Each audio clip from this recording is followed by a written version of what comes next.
Where is Mr. Globocat taking us? Where is this going? I think it's going to complete control. And when I say complete control, I think the decision has been made to use technology, which can be very invasive, to essentially move a human being from a sovereign individual into a natural resource. First of all, you now have a digital wallet, and they are free to put money in and take it out whenever they want. And if you don't behave, there's rules constantly, and there are new rules constantly being added, and you have to do whatever those rules are, or your money will be shut off and you can't buy groceries. Right. Let's say you're limited to 5 kilometers from your home. Right. If you try and drive more than 5 kilometers, your car stops. Right. Or your credit card doesn't work. Right. So we're talking about complete digital 24/7 surveillance and control, and the integration of digital technology into your body. It's not just the barcode on your refrigerator, it's the barcode on you. So a blockchain is created that represents you. Think of this as sort of the digital version of Akashic Records. Yeah. And you have your own place on the blockchain, and everything you do, everything you say, some people say even everything you think, can be incorporated in a complete digital record on your blockchain. So there's no privacy, and there's also a complete digital record of everything you did and said. What you're talking about is, a real, this is a real Orwellian, vision, basically, Yes. where the powers that be are just flat out, just brazenly totalitarian and openly.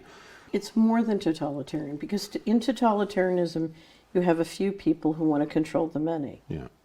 Now we're talking about a few people who view themselves as a different species, and you as livestock.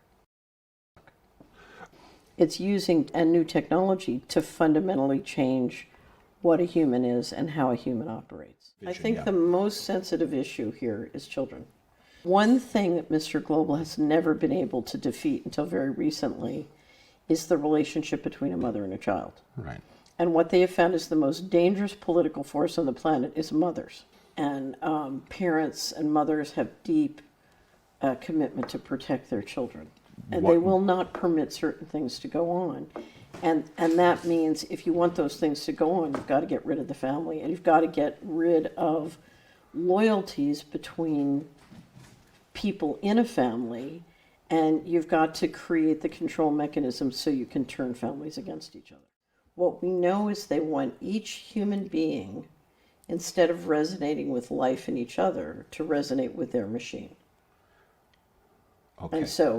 And this gets us back to the invention. The machine is going to invent a simulation. Do they want the humans participating in the creation of that simulation or not?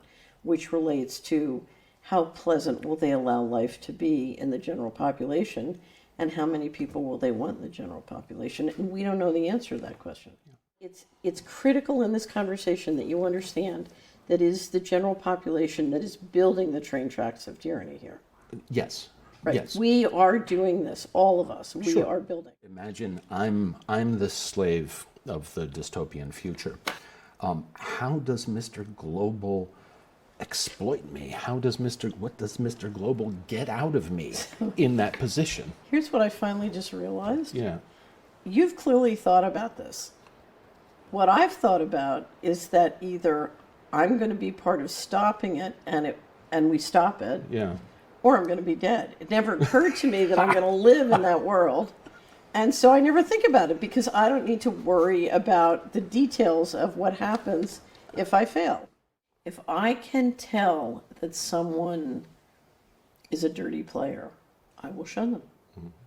The human race will shun the bad guys if they can understand who the bad guys are. If they can see them. The beauty of the simulation is it always holds the bad guys out to be the heroes. Yeah. Right. And that is the inversion which has got us trapped.